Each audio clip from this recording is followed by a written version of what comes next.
Hello and welcome. India sent a note verbal to Pakistan protesting against the 26/11 Mumbai attacks mastermind Hafiz Saeed's so-called Kashmir Solidarity Rally. Saeed was seen roaming freely on the streets of Lahore. He took part in an anti-India rally where he was showered with rose petals. Saeed praised the separatist leaders while spewing venom against Indian Prime Minister Narendra Modi. The event, which took place on the 5th of February, has political and religious parties organizing marches and human chains in all major cities of Pakistan.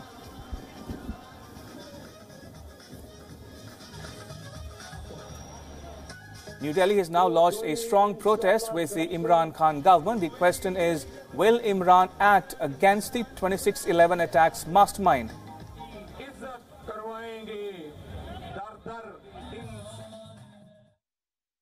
Has strongly raised the issue of Hafiz Saeed roaming freely on the streets of Lahore. On 5th of February, Hafiz Saeed took part in a rally to mark the so-called Kashmir Solidarity Day. He was even showered by rose petals in that rally. But by and large, we have seen how the Pakistani establishment has been doing a lot of anti-India events, especially to mark that so-called Kashmir Solidarity Day. The Foreign Minister of Pakistan, Mr. Qureshi, also went to London to take part in various anti-India activities to mark the Kashmir Solidarity Day. But what this event which took place in Lahore, Hafiz Saeed rally, is different is the fact that he's a 26/11 mastermind who has been roaming freely in Pakistan ahead of the Pakistani elections. Last year also he tried to take part in the election there, and that was what India termed that time as mainstreaming of terror. But by and large, and this is the first note verbal sent by New Delhi to Pakistan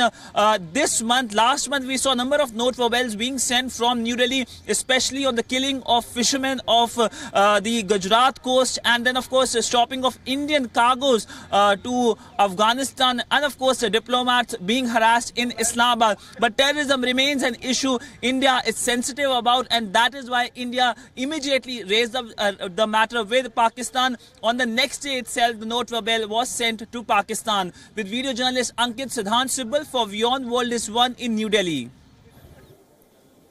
Right, moving on. Russia is planning a big ticket investment in Pakistan. Moscow is planning a $14 billion package for Pakistan's energy sector.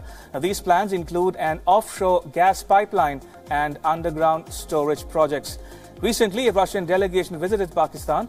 It is reported that Russian companies are interested in building a gas pipeline from Karachi to Lahore.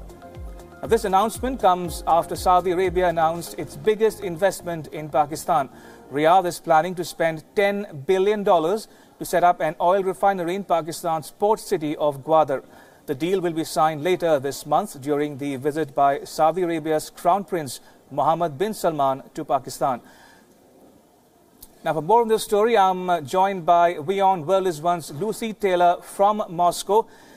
Lucy, what do we know about the agreement signed by Russia and Pakistan?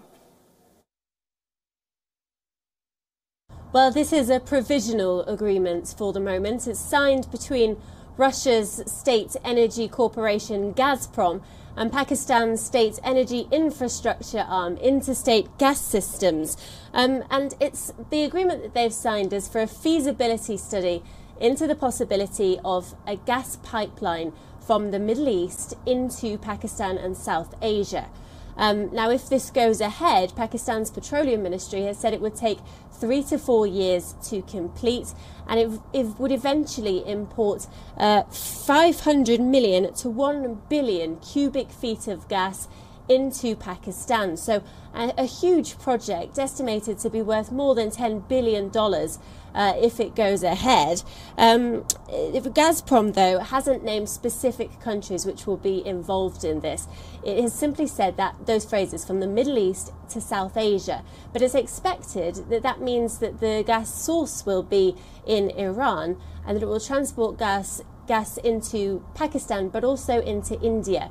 This is a project which has been discussed between the various countries, including Russia, for a long time now, between top officials. But there's always been a question mark over the viability of that project, partly because of the geopolitical situation between Pakistan and India, partly because of the US sanctions on Iran, which have recently been reimposed again by Donald Trump. Now, Lucy, Russia and Pakistan were in opposite camps during the Cold War era, but of late, Russia has been engaging with Pakistan. The two countries are also involved in the Afghan peace talks with the Taliban. So, what does it speak to you about the relationship between Russia and Pakistan today? Well, the relationship between Russia and Pakistan historically was rather cool, particularly during the Cold War when Russia was part of the Soviet Union and the US and Pakistan was more affiliated with the United States. But in the last few years, relations have thawed, have warmed up considerably. That's partly because Russia is looking for new global partners, because it has had difficult relations with Western countries. It's under sanctions from the European Union and the United States, for example. And it's also because Pakistan is turning its attention away from the United States and also looking to forge better relationships with other countries in the region. And this extends beyond trade. These two countries are also working together for security, particularly the situation in Afghanistan. There are many discussions going on there between Russia and Pakistan. They've also agreed to annual military exercises, joint military drills between the two countries. The last one happened in October 2018. And Pakistan's foreign minister said last year that it was keen to build closer alliances with Russia and also with other countries in the region, for example, China and Turkey. So this is probably the very latest in a number of deals, a number of announcements and agreements that we'll be hearing about over the next few years. All right, Lucy Taylor in Moscow, thank you for that input. And I'm now joined by my colleague from Pakistan, Anas Malik. Anas, good evening to you. I want to ask the same question that I asked of Lucy Taylor in Moscow. Now, during the Cold War era, there was not much engagement between Moscow and Islamabad. Of late, both countries are cooperating on a number of issues, including the Afghan peace talks. So, what does that speak to you about the quality of ties between Moscow and Islamabad today? Well, as of today, Ramesh, the quality of ties between Moscow and Islamabad, given the history that they've shared, given the past that they've shared, they seem to be improving and strengthening. But something that is very interesting that we're missing out is that the Ministry of Foreign Affairs particularly sent and and dismissed this proposal sent by from the Petroleum Ministry that the Pakistani Prime Minister should be present while this MOU signing was done day before yesterday. In fact, this does come as in contrast when ExxonMobil, a US giant, is actually trying to explore oil reserves in Pakistani sea fields. So Pakistani Ministry of Foreign Affairs does keeping that in mind, that the relations with US and Russia go hand in hand. Given the fact that Pakistan and Russia, they both have a history as well, and but what also has to be kept in mind is the fact that just recently Zamir Kabulov, the Russian special envoy for Afghanistan, he was in Islamabad briefly for 2 days, and it was on the request of Moscow. They came, the Russian side came in, and they discussed the way forward, particularly pertaining to Russia and their perspective, and seek Pakistan's advice on the peace process. So it is seen as a welcoming move. Also, something that is very interesting, that in 2020, the head of government's meet of the SCO is likely to be held here in Islamabad in Pakistan. So Pakistani government is seeing that as an opportunity to engage with their Russian counterparts at the highest level ahead of the probable visit, because if that happens, if the SCO meet actually happens in Islamabad in June 2020,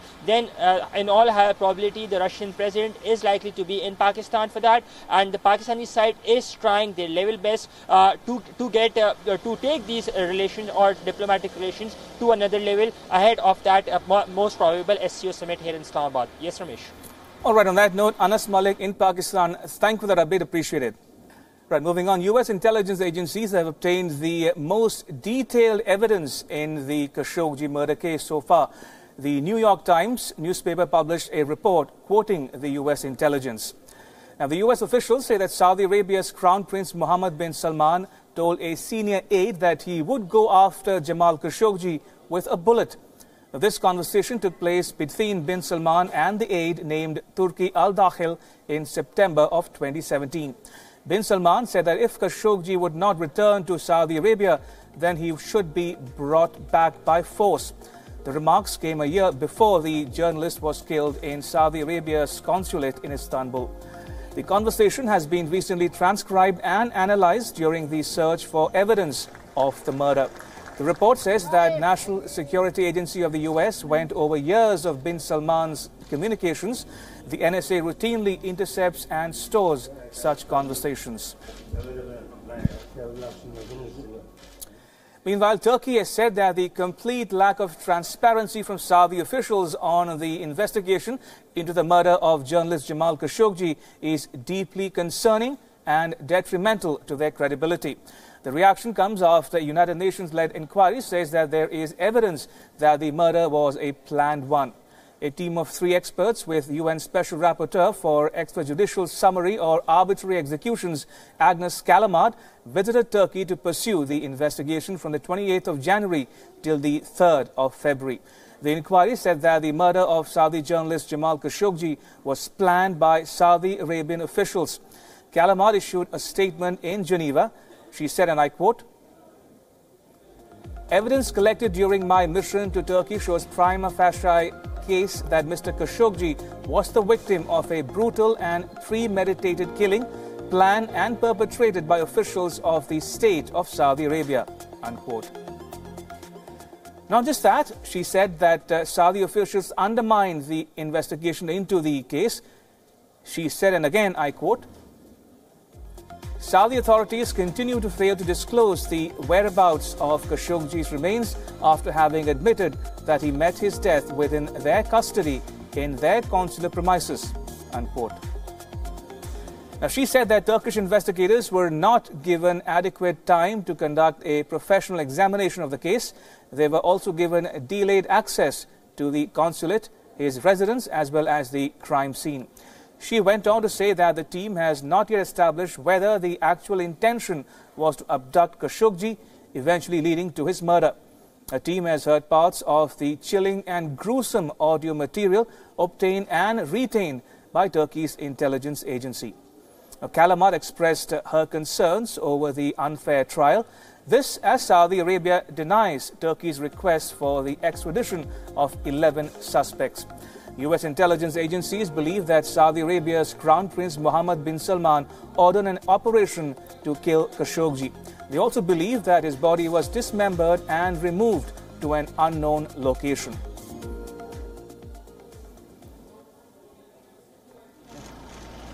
Now, Kalamard is a French human rights expert who will be submitting a final report to the United Nations Human Rights Council by the month of June this year. She'll be submitting recommendations on formal criminal accountability. Meanwhile, Republican and Democratic lawmakers in the U.S. have renewed their push to penalize Saudi Arabia for the murder of Jamal Khashoggi. They've introduced a legislation to impose sanctions on those responsible for Khashoggi's death. This bill was introduced a day before the 8th February deadline of U.S. President Donald Trump. The government is to submit a report on whether Mohammed bin Salman ordered Khashoggi's killing or not.